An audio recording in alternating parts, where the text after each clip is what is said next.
Salut Marie-Hélène! Allô Catherine, Comment tu vas? comment vais-je? Un peu tout mélangé là, je suis comme excitée, je suis calme, je suis préoccupée, plein d'affaires. C'est correct, on va accueillir tout ce qui se passe, on va respirer et rester zen. Et toi, comment vas-tu? Ben, ça va bien. Écoute, j'essaie de m'asseoir, de me trouver une position confortable parce que j'ai comme l'impression que j'étais assise sur ma chaise vraiment longtemps cette semaine. Puis là, comme je commence à avoir mal aux jambes un peu, de m'asseoir un peu tout croche, mais ça va un peu avec le thème d'aujourd'hui. Vous vous souvenez, au dernier épisode, on a parlé du mouvement, puis beaucoup du yoga, de ce que ça va apporter dans notre vie, qu'est-ce que ça apportait pour nous. Mais on voulait continuer de parler d'un thème corporel, puis parler un peu des traitements en lien avec le corps, de la gestion de la douleur, de toutes ces sensations physiques qui peuvent nous apporter des feelings. Fait que ça va être le thème aujourd'hui.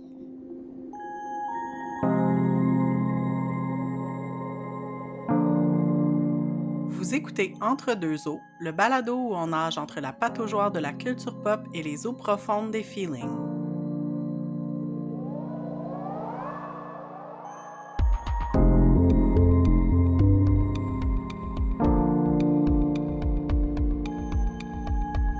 Fait qu'au menu de cet épisode d'Entre-deux eaux sur le corps, mais les traitements, la douleur, en fait, on va commencer par revenir sur des thématiques qu'on a commencé à aborder dans le dernier épisode.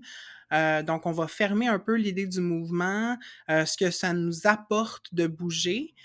Puis ensuite, on va aller explorer différents concepts liés au corps, notamment celui du trauma et aussi le concept de healthism qu'on pourrait adapter en français comme étant la pression d'avoir de saines habitudes de vie. Puis après ça, on va s'attarder là vraiment à la question des traitements. Donc les traitements qui nous font du bien. Catherine a réalisé une entrevue avec une ostéopathe qui s'appelle Annabelle Pain. Donc on vous réserve ça en eau profonde. Et en dernier segment, on va vous faire des recommandations de comptes à suivre sur les réseaux sociaux qui prônent une approche et une attitude bienveillante par rapport à nous-mêmes et à nos corps. Ah oui, puis juste une petite mention avant que l'épisode commence pour vrai. Si vous entendez des bruits d'enfants qui jouent, qui parlent fort en arrière, là, c'est parce que le CPE où l'enfant de Catherine se fait garder était en grève aujourd'hui. Alors, on supporte les grévistes, les travailleuses et travailleurs du CPE. Et ben voilà, ça explique peut-être là, les petits bruits de fond que vous allez entendre durant l'épisode.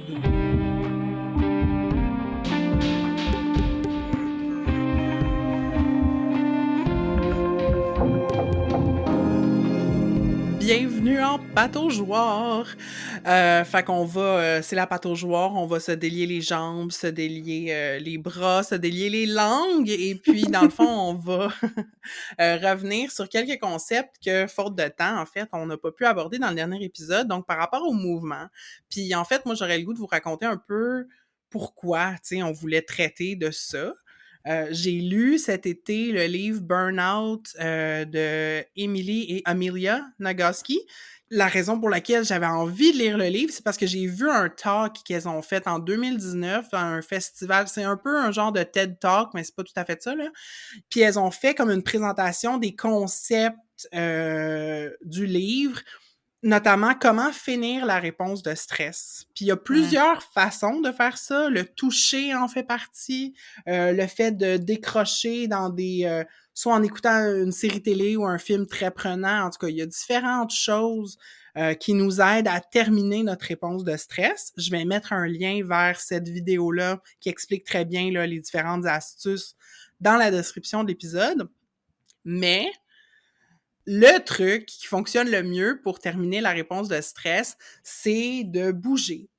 Donc, il y a une recommandation, tu sais, selon les études, qui serait comme de 20 minutes d'activité par jour, puis une activité pas super intense nécessairement, mais tu sais, qui amène comme à suer un peu, puis à Ouais. augmenter la vitesse de respiration. je n'y suis pas. Je suis pas encore là, moi, aux 20 minutes. Je sais pas pour toi, Catherine, si t'arrives à intégrer ça Vraiment dans ta pas. vie. Mais tu sais, pour quelqu'un qui en a jamais fait, mettons comme moi, de manière régulière de l'exercice physique, Ouais. comme il faut que j'y aille par small steps, tu sais. Oui, oui, oui. Mais, tu sais, c'est comme j'ai décidé que moi, j'avais envie de me mettre au défi d'intégrer ça doucement, encore une fois, Mmh. sans me shamer, mais bon. Fait que c'est pour ça que je voulais parler du mouvement, puis tu sais, de comment je me sens dans mon corps, tu sais. Fait que ça, Mmh. c'était mes raisons très, très selfish d'aborder ce thème-là en début de saison. Et je me tourne vers toi, Catherine. Qu'est-ce qui t'a donné envie qu'on aborde le terme du corps puis du mouvement? Ben, tu sais, je pense que je me reconnais dans cette idée de comme Mhm. d'avoir beaucoup de difficultés à intégrer le sport dans ma vie, mais en même temps en sachant qu'il peut avoir des bénéfices, là. Tu sais, moi aussi, je l'ai déjà entendu, le truc de, tu sais, 20 minutes par jour. En même temps, j'essaye de l'activité physique que je fais le plus, c'est la marche, mais en même temps, c'est pas un truc très intense. Mais bref, ça c'est assez difficile, de l'intégrer puis de mais je sais que moi, ce qui me rend ça plus difficile, c'est que j'ai quand même eu, vers la fin de à partir de la fin de l'adolescence, j'ai eu à certaines reprises dans ma vie des douleurs physiques, là, notamment beaucoup des maux de dos, qui fait que je sais que l'exercice physique peut avoir des effets bénéfiques sur la gestion de la douleur, mais quand tu es en douleur, faire de l'exercice physique, ça devient compliqué, tu sais, puis comme Mhm. de me dire: «Ben oui, ben je pourrais aller marcher toute l'après-midi», mais en même temps, je sais que si je marche toute l'après-midi, je vais avoir énormément mal au dos par après, mais tu sais, c'est ça. Ça rend les choses un peu plus complexes aussi, puis c'est plus facile de comme juste rien faire, j'ai envie de dire, là. Ouais, mais en même temps, tu sais, parce que t'as dit si je faisais de l'exercice, ça m'aiderait avec mes douleurs, mais j'en fais pas parce que ça me cause des douleurs. C'est-tu un petit peu comme le même principe que la soie dentaire? Genre que si ça passe à tous les jours, comme tu vas saigner des gencives, mais éventuellement tu vas arrêter de saigner, genre?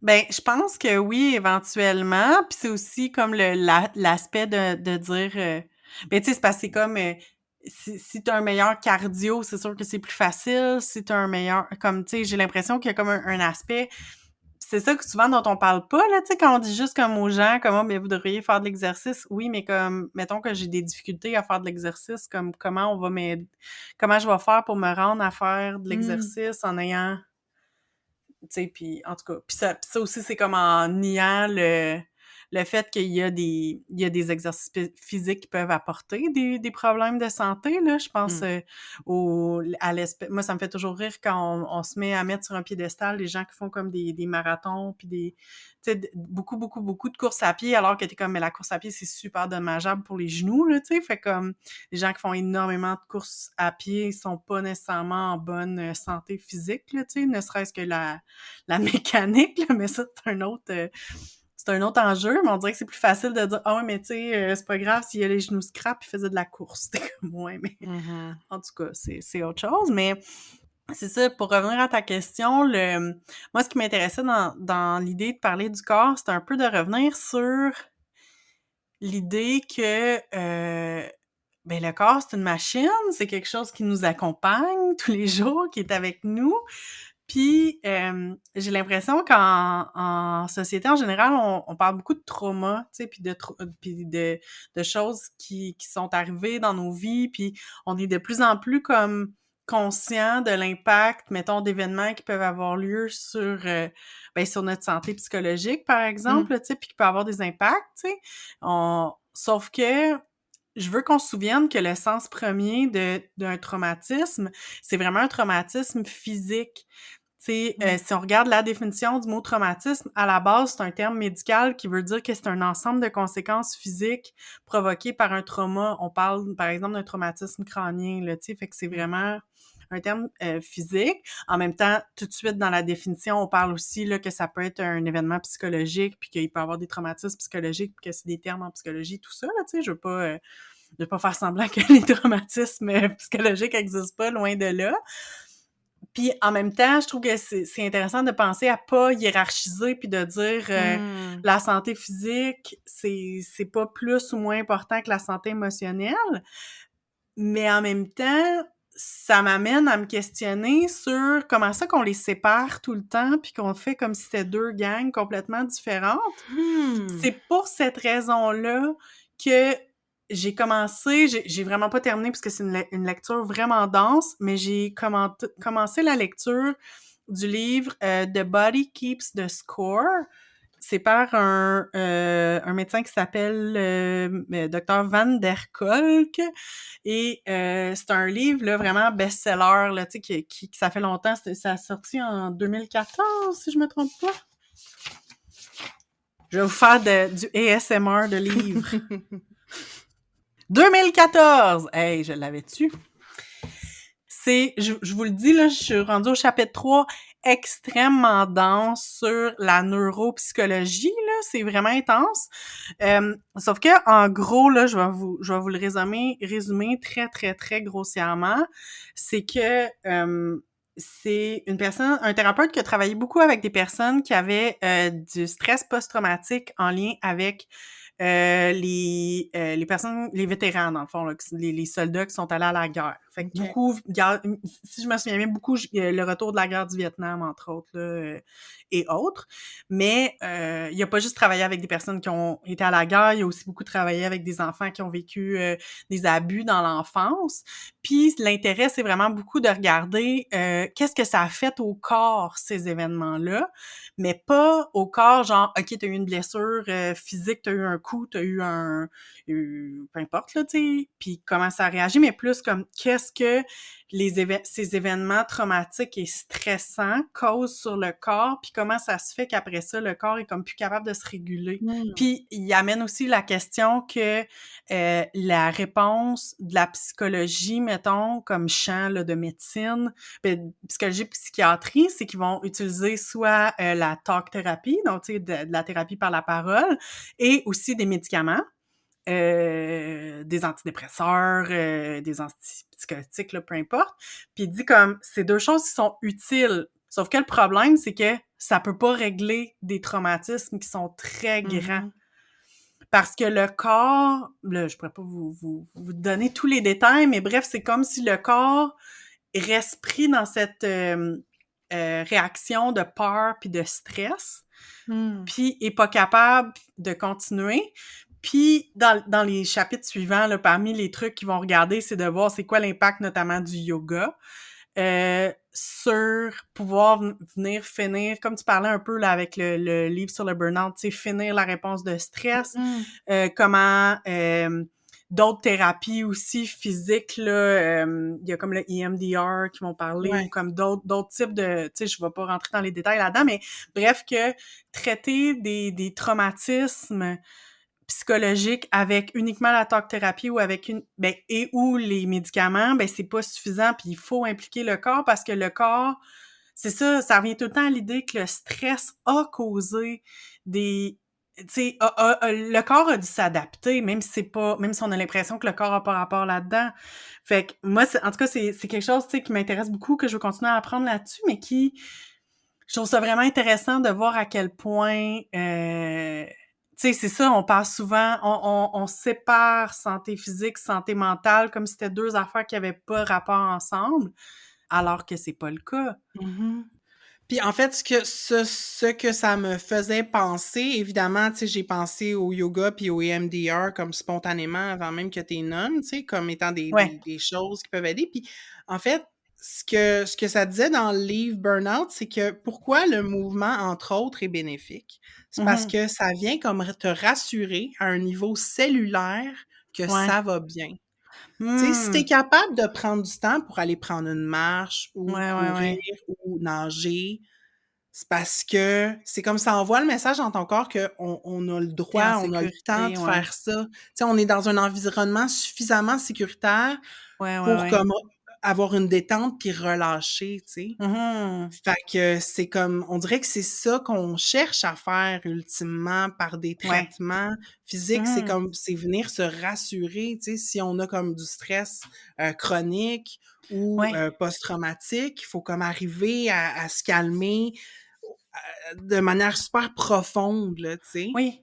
Puis je pense que c'est ça, c'est qu'il y a comme une intelligence corporelle, Mmh. qui va au-delà du rationnel, Oui, puis, tu sais, c'est qu'on n'a peut-être pas encore toutes les notions pour être capable de l'expliquer comme faut, mais je ouais, pense qu'il y a ça, tu sais, c'est comme c'est au-delà de tu sais, parce que comme tu disais, la talk therapy nommée, ça peut aider, mais c'est pas suffisant. Puis j'ai ouais. entendu dernièrement, quelqu'un dire: «Insight is not the same as transformation». Mmh. Tu sais, Ouais, dans le ouais, sens ouais. où tu peux avoir comme une prise de conscience, où tu Oui, peux même savoir des choses, puis je suis sûre que tu as ouais. déjà fait cette expérience-là, moi je l'ai Oui, faite, oui, que oui, comme oui. tu sais qu'est-ce qui a été causé par quoi, Ouais, ouais. pourquoi tu agis de telle manière, mais il y a rien qui change.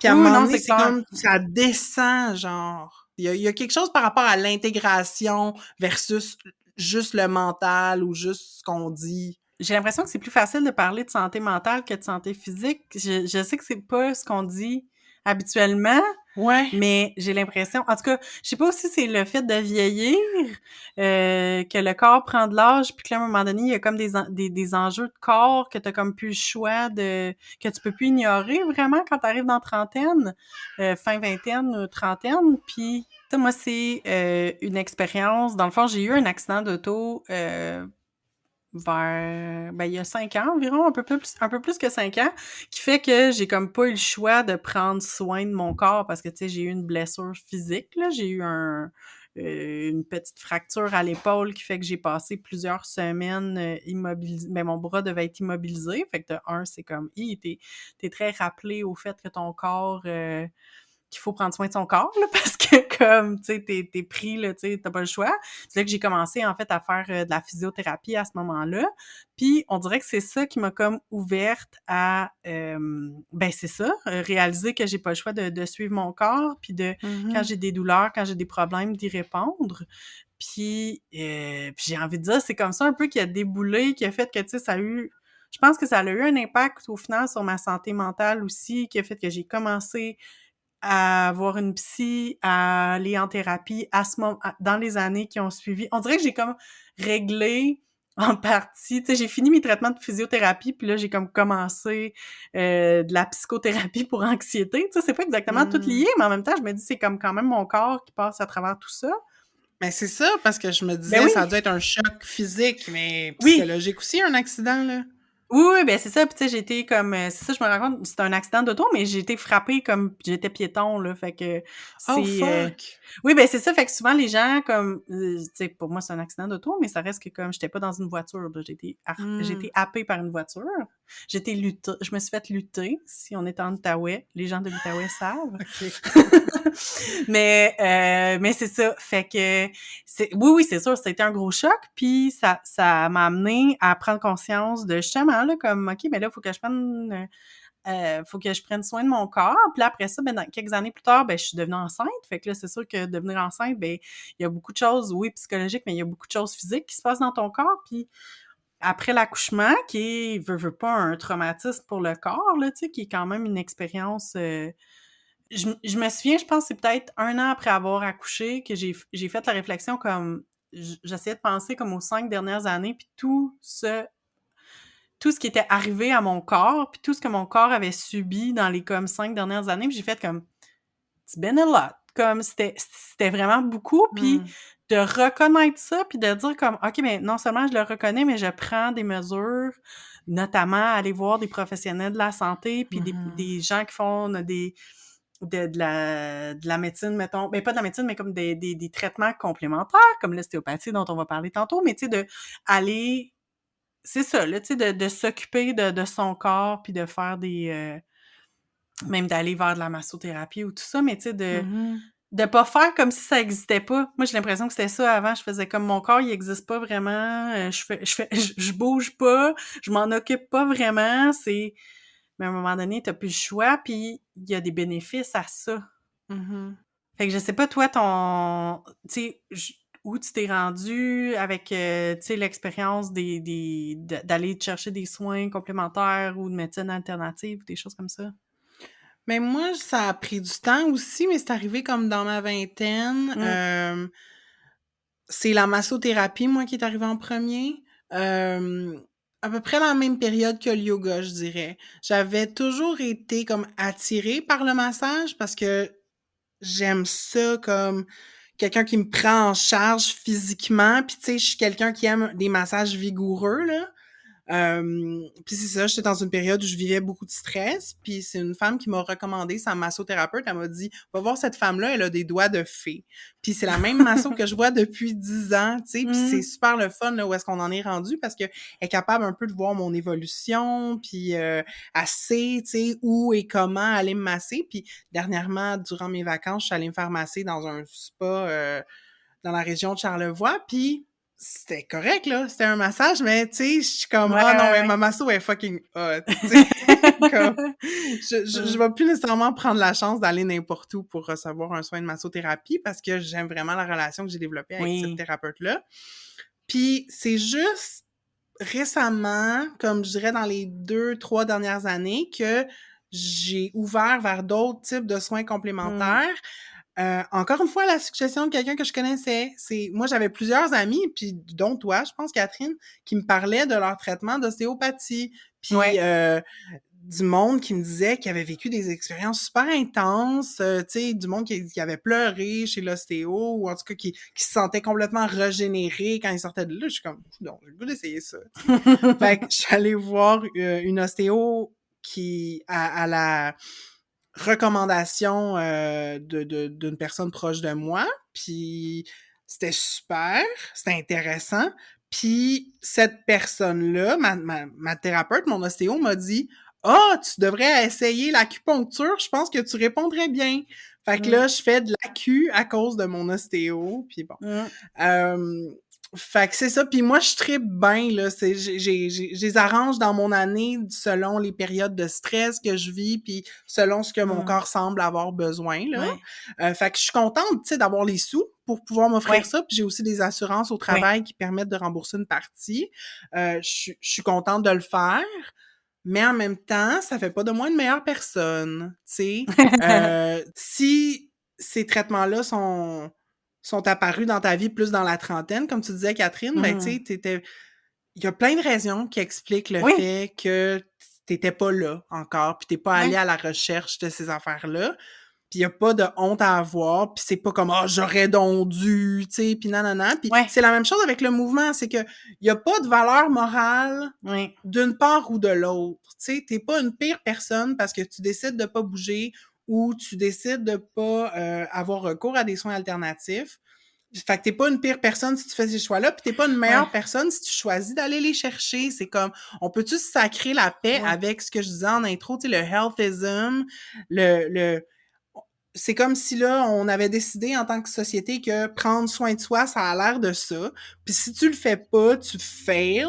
Puis tu sais, Ouais. ça se vit au niveau de la nutrition, ça se vit au niveau du mouvement, ça se vit au niveau des heures de sommeil qu'on a. Les crises d'app qui traquent nos pas puis nos heures de sommeil, c'est Oui, comme, oui, oui. tu peux-tu me sacrer à paix, là, je me gère comme que je Ah peux, ben non, tu c'est sais. clair.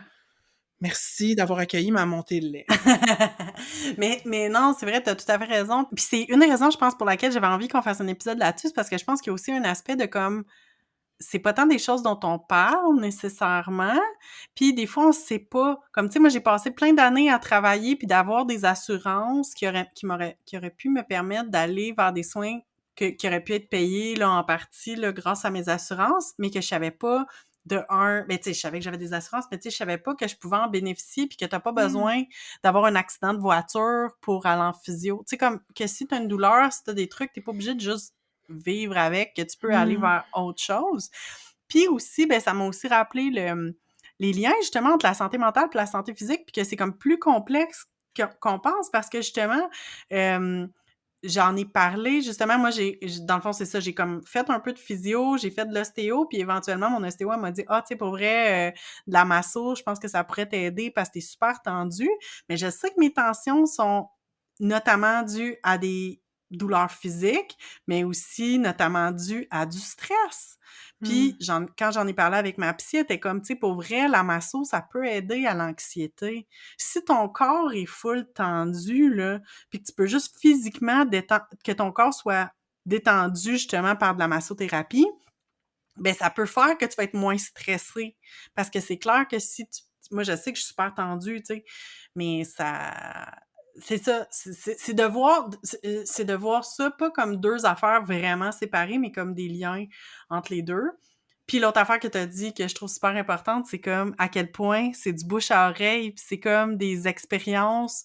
Tu rencontres quelqu'un qui va te dire hey oui, tu devrais aller voir. Puis tu sais, moi je sais que autant pour choisir masso, ostéo, j'étais allée voir des amis qui consultaient déjà puis faire comme hey toi qui tu vas voir, qui est fin, puis smart, avec qui ça va cliquer. Puis là, je suis super chanceuse, comme que justement, autant mon ostéo que ma masso, comme c'est des personnes que je trouve vraiment cool, puis que je me sens vraiment bien, puis à l'aise avec eux autres, puis ça fait du bien.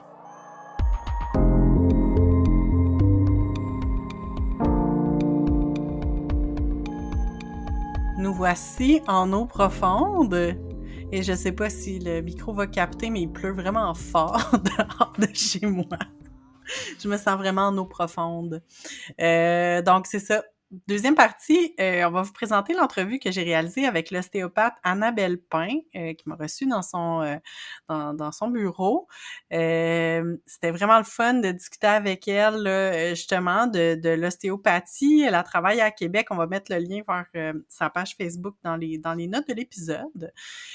Donc, c'est ça. On a parlé de c'est quoi un peu l'ostéopathie, qu'est-ce que ça lui amène de faire ça, c'est quoi le lien avec les patients.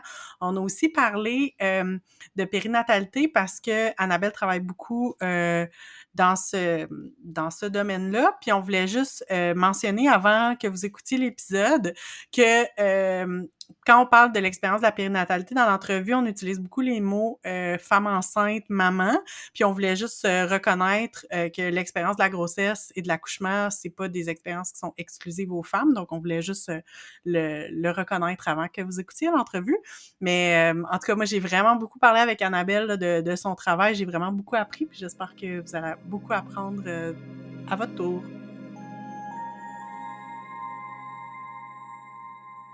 Bonjour Annabelle. Bonjour Catherine. Merci de me recevoir dans ton bureau. Ça fait vraiment plaisir. Je voulais savoir en fait, c'est quoi l'ostéopathie, puis aussi pourquoi, qu'est-ce qui t'a amené à devenir ostéopathe? Alors ce qui m'a amené à devenir ostéopathe, en fait, c'est...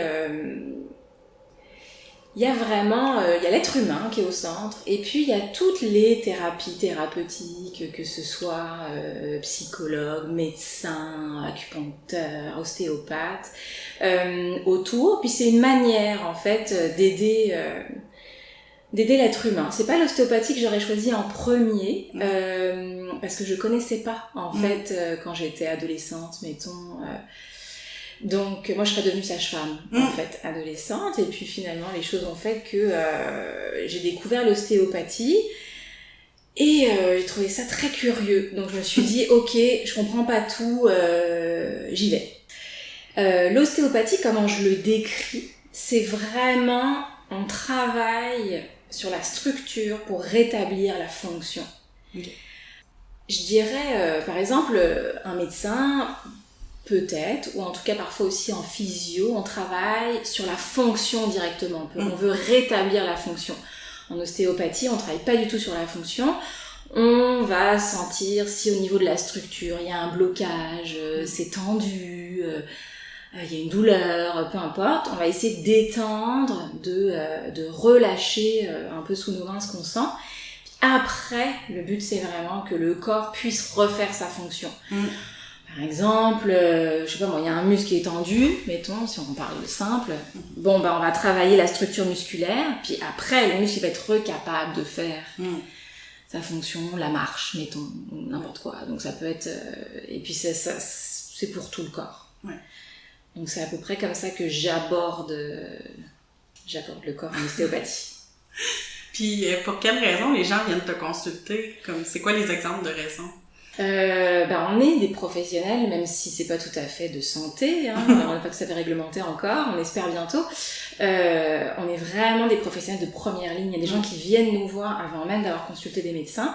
Donc ça peut être des douleurs de dos, c'est souvent le plus basique, des douleurs d'articulation en général, des des maux de tête, parfois c'est de la fatigue, suivi de grossesse aussi pour que le corps se place correctement, que l'utérus soit dans l'axe, ce genre de choses pour faciliter un peu la position du bébé. Nous on touche pas au bébé, mais si le corps est dans l'axe, mettons, on met toutes les chances de notre côté pour que le bébé soit en bonne position.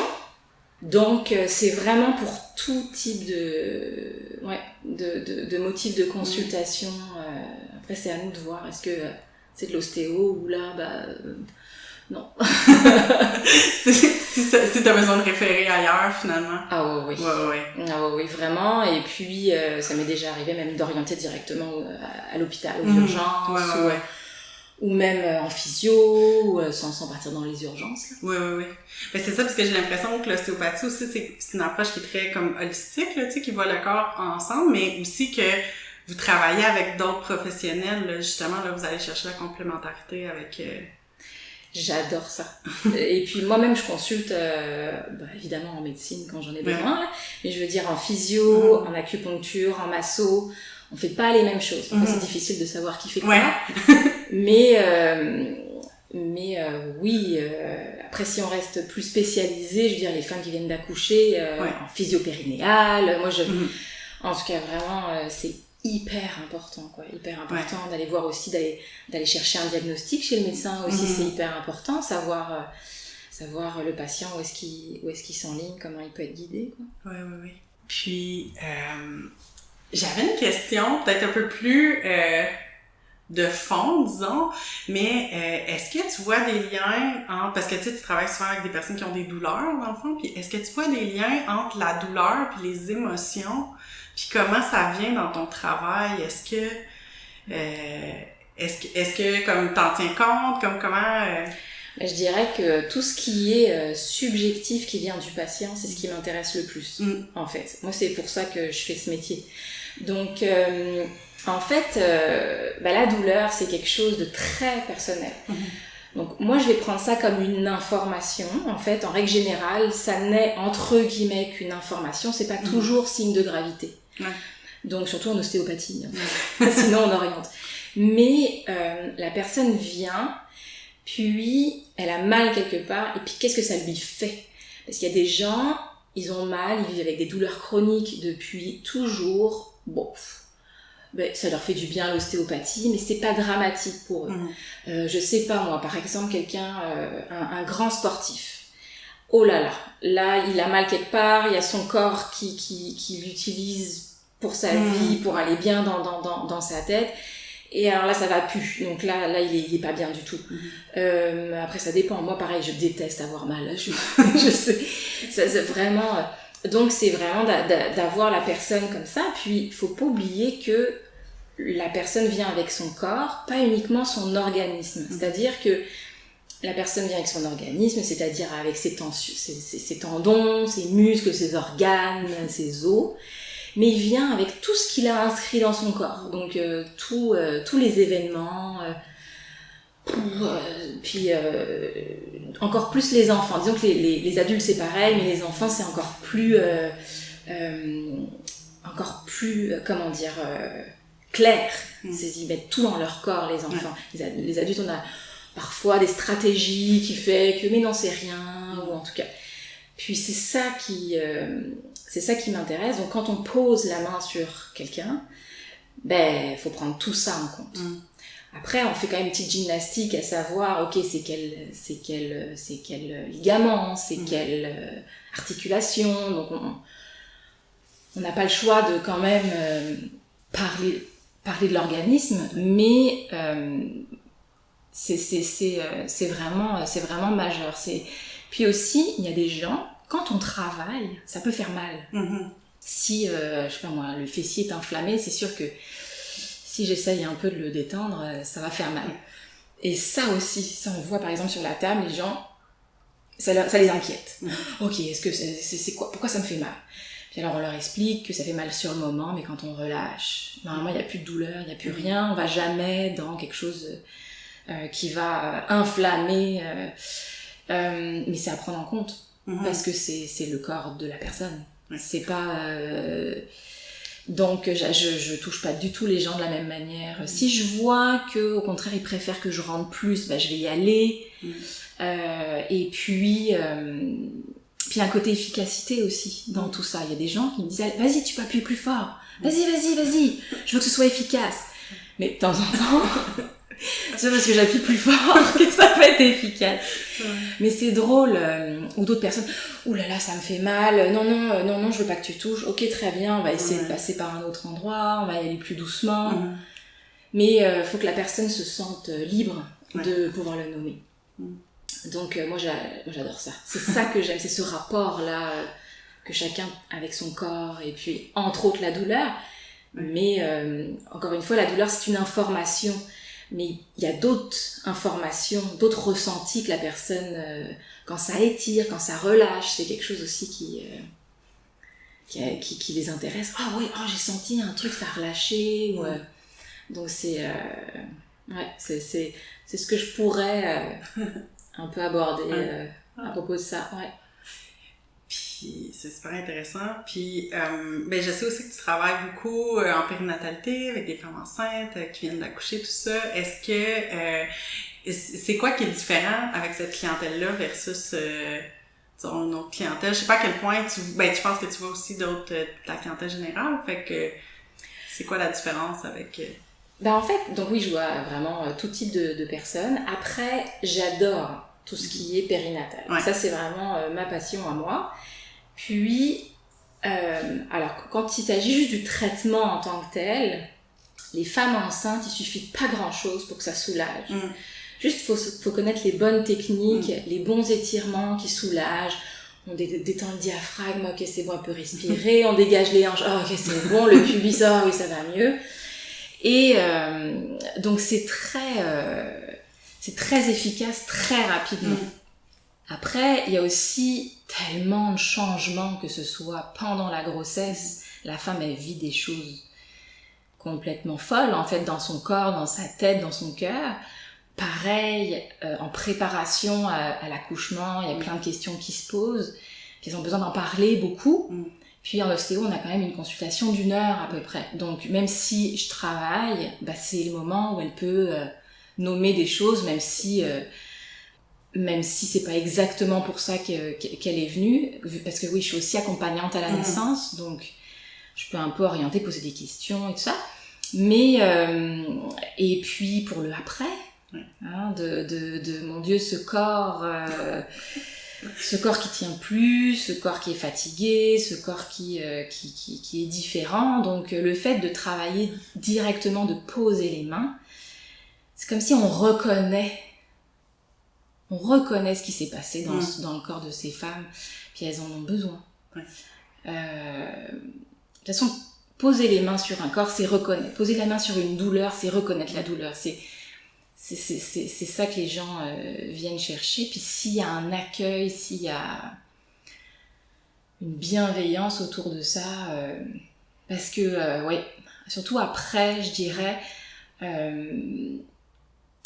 il y a quelque chose. Puis il y a comme, je sens aussi que les femmes, elles viennent aussi après, mais pour comme terminer, comme pour me dire, voilà, ça y est, j'ai accouché, tu m'as accompagnée pendant ma grossesse, t'as vu mon corps pendant ma grossesse, voilà mon corps après. Donc, puis il y a les douleurs, bien sûr, il y a ça. Donc, mais encore une fois, c'est des choses qui sont techniques, donc ça change pas tant d'une personne à l'autre. En tout cas, ça change en fonction de la personnalité, mais je vais vérifier les structures de la même manière, en fait. Donc, C'est clair, parce que, en tout cas, moi, une des choses que j'ai remarqué dans mon expérience de grossesse, d'accouchement, puis de après, c'est que, tu sais, on est très suivi pendant la grossesse, puis quand, je peux être suivi d'ostéopathie pendant la grossesse, mais après, c'est comme si, là, il y a plus rien, puis personne te voit, puis personne te touche, puis personne regarde ton corps, puis comme, je me souviens plus exactement combien de temps après j'ai fait de l'ostéopathie, mais comme, genre, j'aurais aimé ça y aller plus tôt, là, tu sais, puis le savoir plus tôt, tu sais, puis je me dis qu'un jour, si jamais j'ai une grosse grossesse, maintenant je le sais, mais comme, la période de temps où je me disais, oh mon Dieu, j'aimerais tellement ça que quelqu'un juste prenne soin de moi puis de mon corps, comme, les ostéos sont là pour ça. Mm-hmm. Parce que c'est assez fascinant, là, comme, moi, c'était comme la coupure drastique entre, comme, avoir un suivi, tu sais, puis en plus, ton suivi s'intensifie pendant ta grossesse, tu sais, plus ça va, plus t'as des suivis rapprochés, puis après, c'est comme, ok, c'est bon, t'as accouché, retourne chez toi, puis comme, gère-toi. Oui, c'est assez violent, mais tout le monde toutes les femmes, en tout cas, le nomment, hein, ce que tu dis. Et puis, c'est aussi quand même un suivi parfois très invasif, hein, tu sais, avec des touchers vaginaux. Ouais. Donc, on va toucher la personne vraiment. Et puis, pendant l'accouchement, parfois, l'intimité, c'est pas toujours évident. Après, il y a des femmes où c'est pas important, puis d'autres, c'est plus important. Et après, oui, on focalise sur le bébé. Exactement. Donc, maman, les hormones, tout ça, non, c'est quelque chose. Et puis parfois aussi, les mamans m'amènent leur bébé. Mais, oui, bien sûr, il y a tout un examen du nouveau-né en ostéopathie pour vérifier les torticolis, ce genre de trucs. Mais, je veux dire, c'est aussi une consultation pour la maman. Même si on la touche pas, il y a quand même... en tout cas, parce que la maman a parfois beaucoup de questions.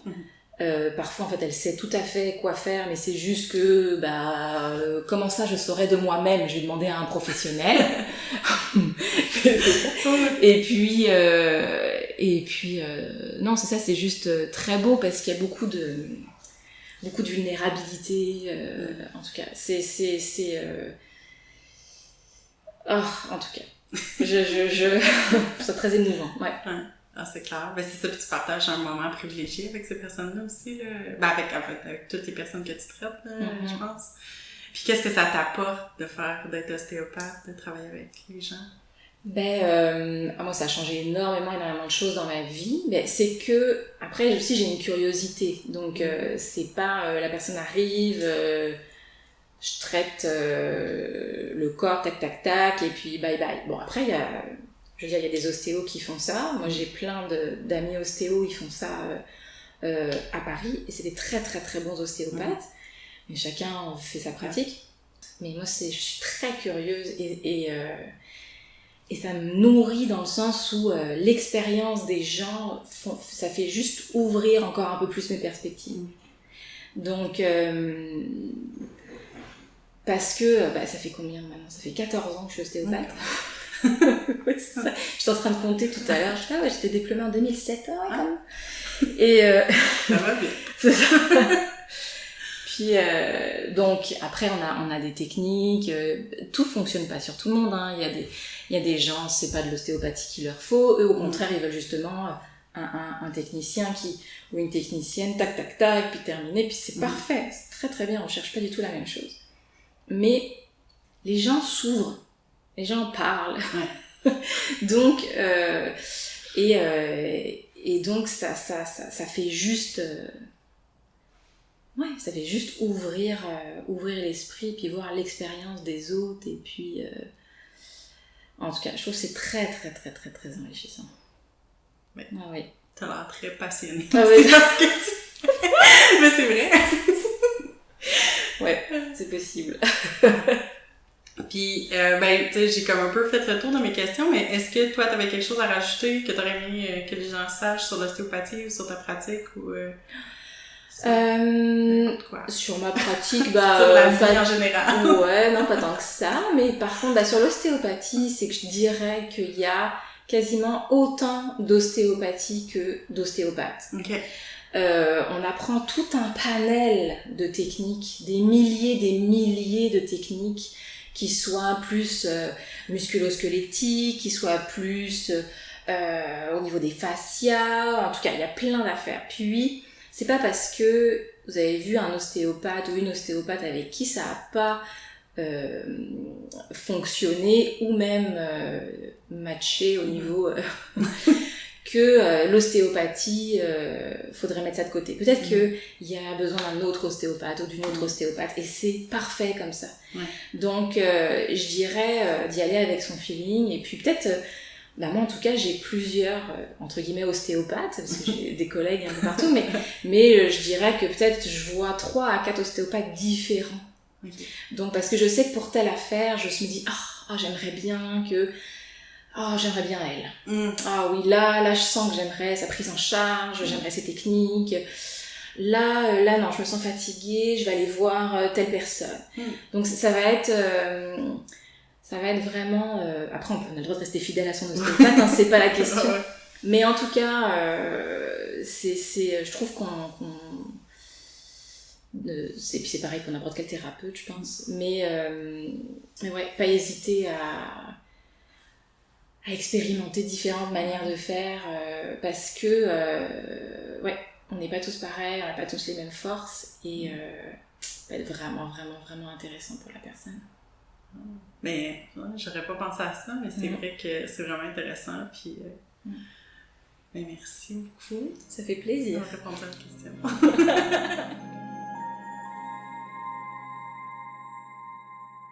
Alors, c'était mon entrevue avec Annabelle Pain. Je voulais savoir, Marie-Hélène, qu'est-ce que tu en as pensé de notre conversation? Ah, mais c'était très chouette. En fait, vous êtes allé rapidement en profondeur. C'était comme un beau tour d'horizon. Puis, étant quelqu'un qui a pas d'enfant, moi, j'ai trouvé ça fascinant, toute la conversation que vous avez eue autour de la périnatalité, puis plus largement de comment les personnes qui vivent l'expérience de la grossesse puis de l'accouchement sont accueillies ou très mal accueillies, en fait, dans le système de santé. Puis à quel point juste d'avoir quelqu'un, tu sais, qui met les mains sur ton corps, ça peut être apaisant, là. Fait que bravo pour cette belle entrevue, puis merci à Annabelle de nous avoir accordé de son temps. Avant, j'ai comme des questions à te poser, mais j'ai l'impression que on n'a pas tant défini c'était quoi l'ostéopathie, puis j'ai l'impression que pour quelqu'un qui en a jamais fait, ça peut être comme super abstrait puis ésotérique, là. Fait que je Exactement. suis allée voir sur Internet s'il y aurait pas une définition de c'est quoi. Puis j'en ai trouvé une qui est comme quand même pas pire. Est-ce que tu veux que je te la lise? Ben oui, vas-y donc. Fait que selon l'OMS, l'Organisation mondiale de la santé, l'ostéopathie, ça repose sur l'utilisation du contact manuel pour à la fois le diagnostic et le traitement. Ça dit aussi que les ostéopathes utilisent une grande variété de techniques thérapeutiques manuelles pour améliorer les fonctions physiologiques et ou soutenir l'homéostasie. Donc, l'homéostasie, c'est comme l'état de base là, du corps qui permet les l'équilibre un fonctions peu. vitales de base. Fait que soutenir l'homéostasie qui auraient été altérées par des dysfonctions somatiques. Ouais. Et puis finalement, ça dit les ostéopathes utilisent leur connaissance des relations entre la structure et la fonction pour optimiser les capacités du corps à s'auto-réguler et à s'auto-guérir. Cette approche holistique de la prise en charge du patient ou de la patiente est fondée sur le concept que l'être humain constitue une unité fonctionnelle dynamique dans laquelle toutes les parties sont reliées entre elles. Je trouve que c'est pas pire. Oui, vraiment bien. Tu sais, c'est ça, c'est que ben, c'est ça, je pense que c'est ça, c'est que ça aide. Tu sais, comme la massothérapie, t'as l'impression d'être comme pétri un peu, là, tu sais, il y a comme du travail, tandis que l'ostéopathie, tu sais, les mouvements, c'est plus pour aider à, tu sais, des fois, ils vont dire comme un peu débloquer certaines choses, là, tu sais, si t'as, comme justement pour s'auto-réguler, fait que c'est moins j'ai envie de dire, c'est moins le pétrissage de la Ben, c'est moins la massothérapie. détente aussi qui est Oui, comme oui, l'objectif, ben oui, tu c'est sais. ça. Ben oui, puis on l'a abordé dans l'entrevue que, tu sais, des fois, il y a des traitements qui peuvent faire mal, mais tu sais, c'est en physiothérapie, c'est vrai aussi. Je veux dire, dans plein de thérapies du corps, ça peut être ça, là, tu sais, qu'à un moment donné, t'as comme pas le choix de mettre une pression ou de faire quelque chose qui fait mal pour après ça, là, que ça se replace, là, tu sais. Fait que, ouais. Mais en tout cas, tu sais, j'espère que cette définition-là, pour les personnes qui ont jamais fait d'ostéo, ça vous a éclairé un peu, mais en même temps, c'est comme un peu indescriptible, là. Moi, je savais pas à quoi m'attendre quand j'ai mis le pied dans un bureau d'ostéo, puis c'est particulier. Puis, en fait, ce que j'ai compris de l'entrevue, c'est que quand elle disait il y a autant d'ostéopathie que d'ostéopathes, c'est que c'est comme très subjectif, à la fois la manière de donner ce traitement-là, puis de le recevoir aussi. Tu sais, on parlait de la subjectivité de la douleur. En tout cas, moi, c'est vraiment quelque chose qui m'a marqué beaucoup de cette entrevue-là. Et puis, ça me donne envie de te demander, Catherine, toi, ton expérience d'ostéopathie, donc très subjectivement, comment tu la décrirais? Ben, je trouve que c'est très calmant Puis c'est comme moi, je le vois vraiment un moment pour moi, tu sais, comme que je reconnais puis que j'accepte comme que quelqu'un m'aide à comme justement, là, tu sais, réguler mon corps puis je pense que c'est un peu ça, là, tu sais, de rentrer puis d'être aussi en relation avec la personne. Je pense que c'est ça aussi, là, l'aspect, là, dans l'entrevue, quand Annabelle disait, tu sais, il y a autant d'ostéopathes que d'ostéopathie, tu sais, je pense qu'une des affaires qu'elle disait aussi que je trouvais intéressant, c'est comme la relation, là, tu sais, entre... Mhm. il y a comme un travail, tu sais, puis on parlait de respiration dans le dernier épisode, là, tu sais, de travailler, tu sais, nécessairement que si tu, comme personne qui reçoit les soins, tu sais, que ta respiration soit comme en connexion avec ce que le traitement que tu reçois, ben c'est super intéressant ben, tu sais, t'as l'impression de travailler ensemble, là, tu sais, puis je trouve que c'est Mhm. vraiment intéressant, mais je suis certaine que c'est pas tu sais, ça m'étonnerait pas que c'est pas tous les ostéopathes qui travaillent de cette manière-là, puis c'est pas toutes les personnes qui vont recevoir des traitements d'ostéopathie qui c'est ça qu'ils recherchent, mais je trouve que l'échange puis le fait, comme Annabelle le soulignait, que c'est des traitements qui sont longs, tu sais, c'est 1 heure, c'est pas comme quand Mhm. tu rentres dans le bureau du médecin puis t'es là in and out puis tout ça, tu sais, t'as le temps souvent de jaser, fait que de là encore l'idée d'aller chercher quelqu'un avec qui tu te sens à l'aise puis avec qui ben t'as le goût de jaser ou t'as pas le goût de jaser, là, dans le sens que comme il y a certainement, c'est comme les coiffeuses, là, dans le sens que comme, si t'as le goût de jaser, tu vas être avec quelqu'un qui jase, si t'as pas le goût de jaser, tu vas être quelqu'un qui veut pas jaser, tu sais, tu vois un peu, mais c'est ça un peu que je vois, puis ouais, puis la subjectivité aussi, je dirais que c'est un espace aussi de vulnérabilité, parce que, tu Mhm. sais, c'est vraiment, tu parles de tes douleurs physiques, tu sais, puis de voir comment... tu sais, passer au travers, des fois le traitement il fait mal, fait que tu sais, des fois c'est ça, ça peut comme être difficile, mais en même temps tu sais que la personne est là. Moi je pense que c'est ça que j'apprécie le plus de ce genre de traitement-là, puis je le vois beaucoup dans l'ostéopathie, comme tu sais, que la personne est là pour t'aider, puis pour essayer de t'aider à comprendre, tu sais, c'est quoi qui se passe dans ton corps, puis peut, avec des touchés ou des mouvements, dire, OK, bon, ben, moi, je sens que t'es tendu à telle place, ou il y a un point à telle place, on va essayer de faire quelque chose pour t'aider, pour, je sais pas, il y a de quoi de, moi, j'apprécie vraiment beaucoup ça, puis puis quand je sors de là, ben, c'est sûr que je suis, il y a comme t'es comme détendu, mais des fois, en tout cas, c'est pas comme de la masseuse que t'es comme mou là, quand tu sors de la masso, Mhm. là. C'est comme là, t'es plus il y a un peu plus des fois de tension. En tout cas, moi, dans mon expérience, c'est ça. Mais tu sais, je trouve que des fois, il y a comme des trucs même qui brassent d'un point de vue même émotif, là, tu sais, c'est ça, moi, j'ai déjà dit à la blague que j'ai l'impression que j'ai plus souvent pleuré chez l'ostéo pendant les traitements que chez ma psy. Mhm. Ce sera un sujet pour ma prochaine thérapie. Mais tu sais, c'est parce que c'est tellement viscéral, tu sais, fait que des fois, t'es juste comme, tu sais même pas pourquoi tu pleures, mais comme ça déclenche quelque chose, là, tu sais. Et puis, puis c'est ça, ou tu sais, moi, je sais que c'est beaucoup lié à des faits que, tu sais, j'ai des douleurs qui sont liées à des expériences difficiles, fait que, tu sais, veux pas, des fois, comme tu jases, ah ouais, ben là, Mhm. tu sais, justement, telle affaire est arrivée dans mon accouchement, ce qui fait que c'est ça qui a fait probablement un impact physique, mais c'était un truc qui était difficile psychologiquement aussi, fait que, tu sais, c'est ça, là, ça brasse des Mhm. trucs, là, fait que, puis là, en plus, t'es en train de te faire comme pétrir le fessier, puis là, t'es comme... c'est facile, c'est comme facile après ça de faire comme... puis de Oh. partir à pleurer, mais tu sais, mais je pense que c'est comme... J'ai comme l'impression, des fois, ça défait des nœuds, puis des Mhm. nœuds même comme des nœuds physiques, mais des fois des nœuds psychologiques aussi, j'ai l'impression. Fait que Mhm. je sors toujours de là avec comme faut pas que je me prévoie quelque chose de trop sérieux après là, faut que j'aille Mhm. marcher un peu puis m'aérer, c'est ça. Mais tout ça me ramène à la question de la vulnérabilité, puis Mmh, je pense que juste parce que, bon, chez l'ostéo, on se met en sous-vêtements, là, ouais, puis, tu sais, d'avoir quelqu'un qui nous impose les mains, là, carrément. ouais. Puis moi, j'ai l'impression, quand je vais chez l'ostéo, presque d'être comme un instrument de musique qui se fait accorder.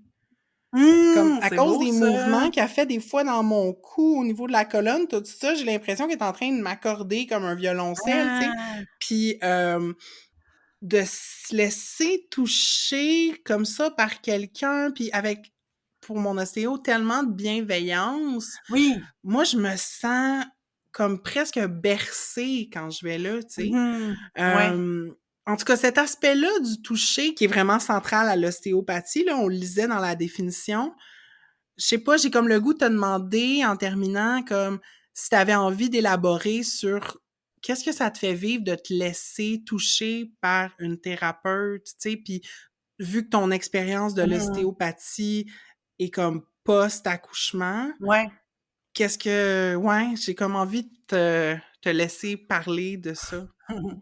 Ben, ça ramène à quel point c'est important le toucher justement, puis à quel point ça peut, ben, c'est ça, tu sais, elle l'a dit dans l'entrevue, tu sais, comme tu sais, c'est reconnaître toucher, c'est reconnaître la personne Mmh. aussi, puis tu sais, on l'a abordé comme justement en truc post-accouchement que, tu sais, t'es tellement, t'es pris en charge dans le fond là, pendant ta grossesse, puis qu'après ça, ben, après l'accouchement, c'est comme moi, ça m'avait vraiment, fascinée là, tu sais, le peu tu sais, en tout cas, tu sais, je rentrais pas dans les détails, mais tu sais, il y a quand même des trucs qui se passent assez intenses dans ton corps pour laisser passer un nouveau-né qui sort de ton utérus, puis qui va comme sortir par ton vagin, là. Tu sais, il y a comme quelque chose qui s'est passé, puis qui a comme bougé des affaires nécessairement. Puis oui, le corps est un peu fait pour ça, mais en même temps, ça va comme se replacer, mais en même temps, t'es comme... En tout cas, je pourrais juste dire que les premières semaines après un accouchement, t'es juste comme What the fuck just happened? Comme t'es genre ton corps est juste. Puis moi, c'est un des trucs que je me disais comme. Il y avait des trucs que j'étais comme, mais c'est-tu normal? Comme, je suis correct?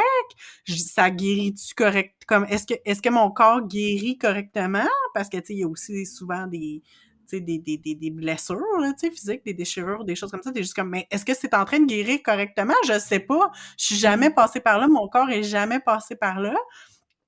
Puis j'ai l'impression que comme, mettons, dans mon suivi médical, 6 semaines post-accouchement, ben comme j'ai à peine été observée, puis là c'est comme OK, non, c'est bon, tu peux retourner chez vous, puis t'es juste comme ouais, mais on dirait que c'est bizarre, puis que je me sens pas comme avant, tu sais.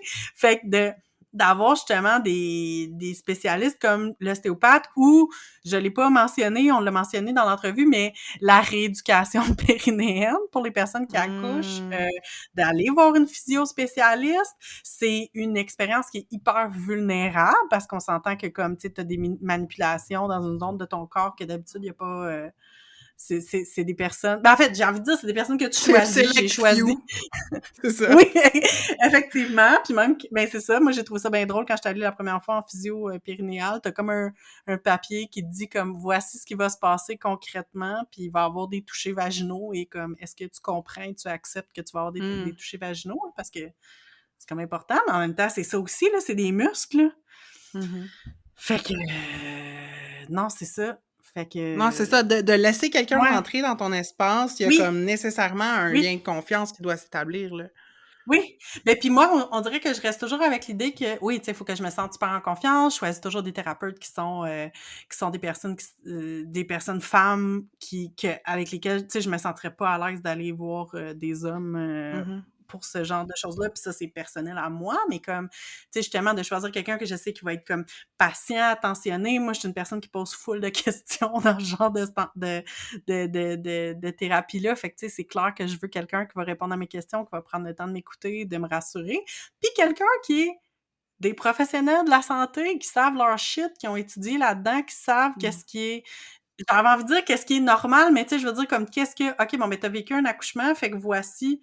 Oui, ça se peut que ton corps il fasse ça, mais s'il fait ça, ça veut dire qu'il y a un problème à telle place. Tu sais, comme d'être capable de faire des diagnostics puis de dire comme ben regarde, oui, OK, t'es post-accouchement, donc on voit quelque chose dans ton corps, Mmh. mais comme ça, c'est pas supposé comme tu sais Mmh. normalement, je sais pas si tu comprends ce que je veux dire, tu sais comme Ouais, ouais. normalement, t'aurais dû comme reprendre du tonus, mettons. Fait que là, on va te mettre des exercices pour que tu gagnes du tonus parce que tu sais, en tout cas, c'est un peu ça là, mais en même temps, c'est tellement tabou. Tu sais, c'est tellement comme tabou Mmh. que c'est ça. C'est pas évident de parler de ce genre de choses. C'est le Ouais. genre de choses, des fois, qu'on discute entre personnes qui ont accouché, qui viennent d'accoucher. Comme... C'est même quelque chose que j'avais abordé dans mon entrevue avec Antonella, je sais même pas si je l'avais gardé au Ah, montage, mais qu'après sa grossesse, elle aussi, elle était comme: oui. «Pourquoi qu'on parle pas de qu'est-ce qui se passe avec nos vagins?» comme Ouais, ouais. Voyons, comme ça, tout se ramasse là, je veux dire, c'est un élément central de l'expérience de la grossesse et de l'accouchement, là, l'utérus et le Oui! vagin, fait que comme, pourquoi qu'on personne n'en parle? Ben, moi, une des choses que j'ai réalisé, c'est que, mettons, dans tout ce qui est comme la préparation à la naissance, genre des cours de préparation puis tout ça, il insiste vraiment beaucoup sur le déroulement de l'accouchement puis sur comme la dilatation, là, le fait que tu passes comme de ton col d'utérus qui est comme fermé à un col qui va avoir à peu près 10 centimètres là, de grosseur. Mais puis là, après ça, ben, le bébé va sortir. Mais il parle jamais de comme, mais il va revenir, comme le col, tu sais. Tu sais, puis comme tu le sais qu'il restera pas à 10 centimètres, comme c'est clair. Mais c'est comme si le reste, c'est comme flou. En même Ouais. temps, ça, ce serait le fun de savoir comme, OK, mais qu'est-ce qui va se passer quand il va se fermer? Puis après ça, comme, qu'est-ce que tu peux checker par après? Tu sais, on parle beaucoup de, moi, je l'ai pas vécu, là, mais comme, tu sais, comme de la diastase, qui est comme c'est ça, tu sais, la diastase, en fait, c'est un des problèmes qui arrive souvent en fin de grossesse ou après la grossesse. Puis en gros, c'est comme tes muscles abdominaux là, qui se sont comme éloignés, mais qui reviennent pas comme c'est parce que justement, tu sais, ton utérus a gonflé, tu sais, ça a pris de l'expansion. Fait qu'il faut comme vérifier. Fait que, tu sais, ça, c'est, je pense, la seule affaire dont j'avais un peu entendu parler avant, là, tu sais, de vérifier que c'est ça, là, que tes muscles abdominaux, ils reviennent aux bonnes places parce que, comme ils ont étiré, il faut qu'ils reviennent. Mais, justement, tu sais, ça veut dire quoi revenir à la bonne place? Tu sais, quand t'as Mmh. passé des mois à avoir une grosse bédaine puis à comme pas, c'est le fun d'avoir comme une professionnelle qui te met la main, qui touche un peu, qui parle, qui te fait contracter, puis qui fait comme OK, c'est bon, c'est t'es correct, ou comme non, OK, t'as une diastase, faudrait comme voici qu'est-ce que tu peux faire pour comme le Mmh. ramener là, tu sais. Mais c'est fou l'important parce qu'après ça, tu peux passer des semaines, des années après ça à comme te promener dans le monde, à avoir des douleurs, puis à pas comprendre pourquoi. Fait que Mmh.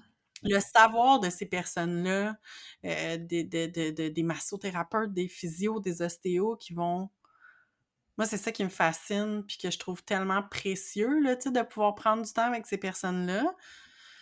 Puis c'est sûr qu'après ça, il y a le problème que ça fait partie de la médecine privée, mais en tout cas, on va chialer sur le système de santé à deux vitesses puis la RAMQ dans un autre épisode.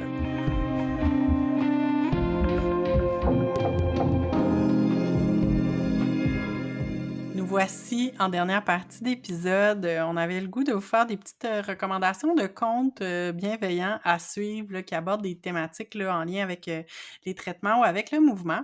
Mais juste avant, j'avais une autre petite recommandation parce que je trouvais que ça allait en lien avec la gestion de la douleur puis un peu de ce dont on a parlé.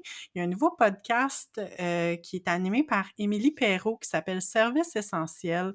C'est en lien avec un livre qu'Émilie Perrault a sorti, là, en tout cas, ça s'en vient, c'est très d'actualité. Le livre s'appelle Service essentiel, comment prendre soin de sa santé culturelle.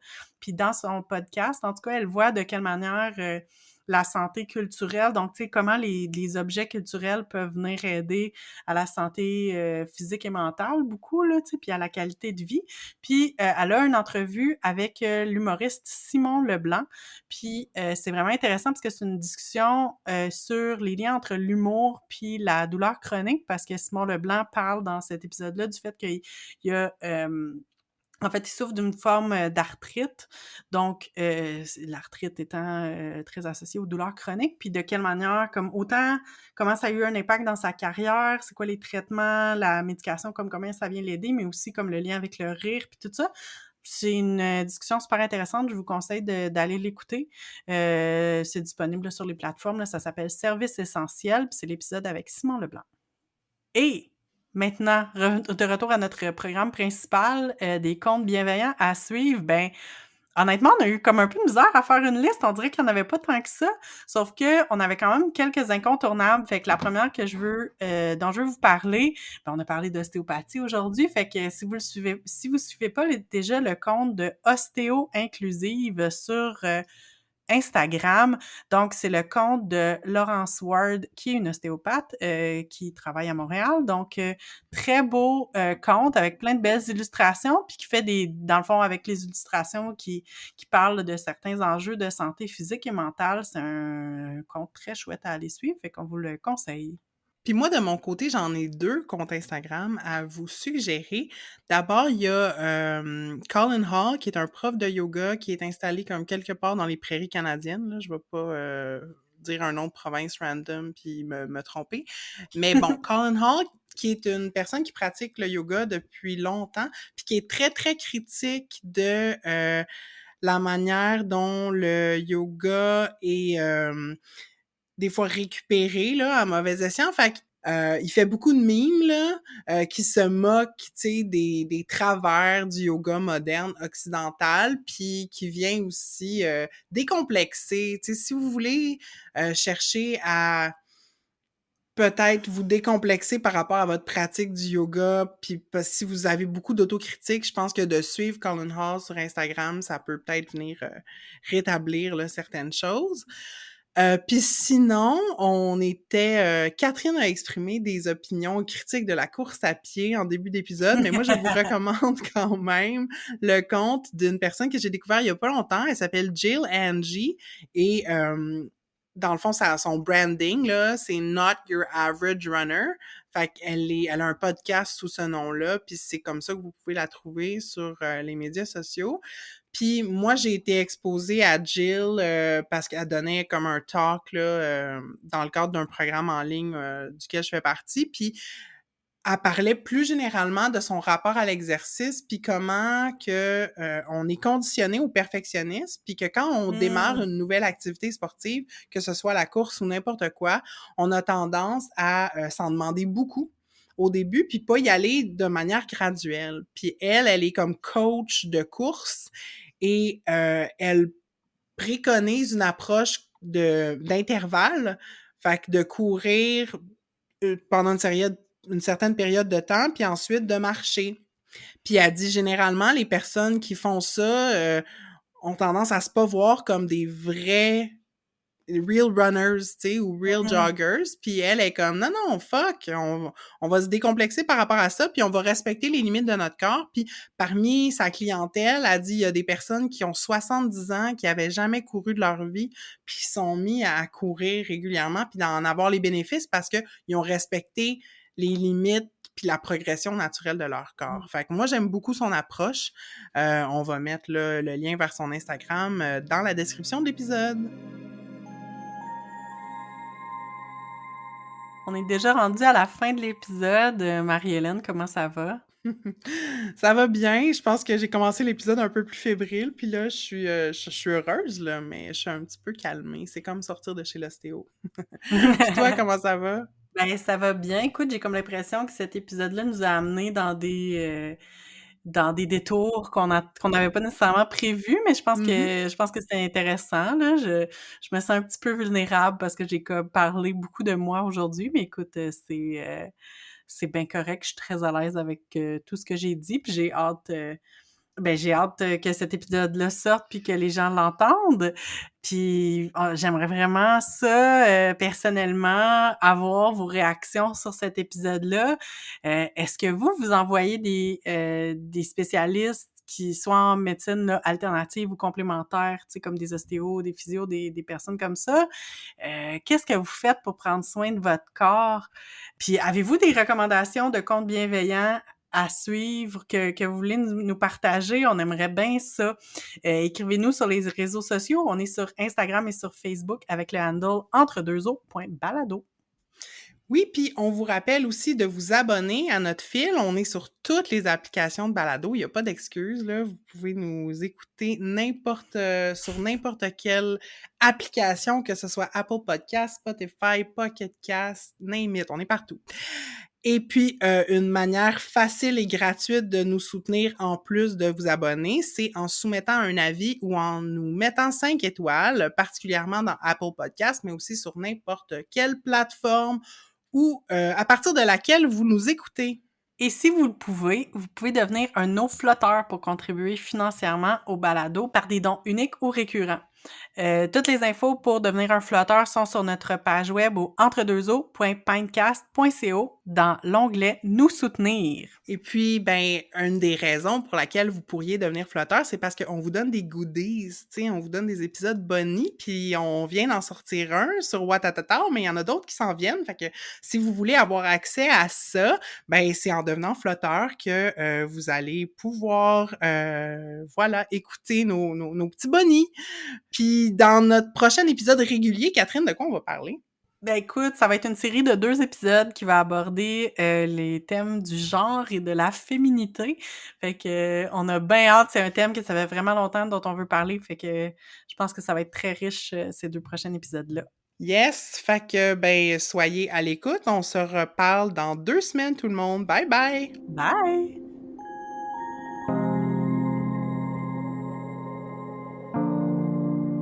Entre deux eaux est une réalisation de Catherine Ploufjeté et de Marie-Hélène Larochelle. C'est aussi Marie-Hélène qui fait le montage. On a enregistré cet épisode chacune chez nous. Moi, Marie-Hélène, à Montréal, ou Tiohtià:ke, un territoire autochtone non cédé qui est gardé aujourd'hui par le peuple Kanien'kehá:ka. Et moi, Catherine, je suis à Québec, sur des terres qui font partie du territoire traditionnel non cédé des Hurons-Wendat. Merci à Roxane de Carufel pour notre visuel et à Poulain pour notre thème musical. Ce balado est une idée originale de Marie-Hélène Larochelle et de Catherine Ploufjeté.